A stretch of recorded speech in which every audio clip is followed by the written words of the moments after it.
ആദ്യമായി തന്നെ ഞാൻ പറഞ്ഞുകൊള്ളട്ടെ, നമ്മുടെ പഞ്ചായത്തും വിഭജിക്കണം. നമ്മൾ ഇതിനു വേണ്ടി വലിയ വാദമുഖങ്ങൾ ഒന്നും നിരത്തേണ്ട ആവശ്യം ഒരർത്ഥത്തിലില്ല.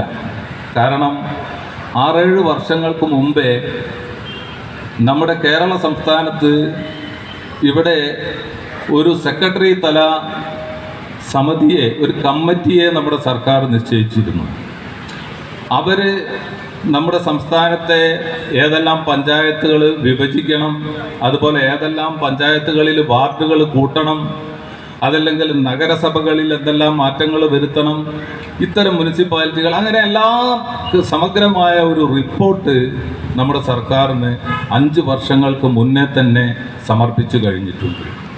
അതിൻ്റെ അടിസ്ഥാനത്തിൽ കേരളത്തിൽ നമ്മുടെ സംസ്ഥാനത്ത് 941 ഗ്രാമപഞ്ചായത്തുകളുണ്ടെങ്കിൽ 40 മുതൽ 50 വരെ ഗ്രാമപഞ്ചായത്തുകളുടെ എണ്ണം വർദ്ധിപ്പിക്കണമെന്ന് 6-7 വർഷങ്ങൾക്ക് മുമ്പ് തന്നെ നമ്മുടെ ഭരണകൂടത്തിന് നിശ്ചയിച്ച ആ അന്വേഷണ റിപ്പോർട്ട് നൽകി കഴിഞ്ഞിട്ടുണ്ട്.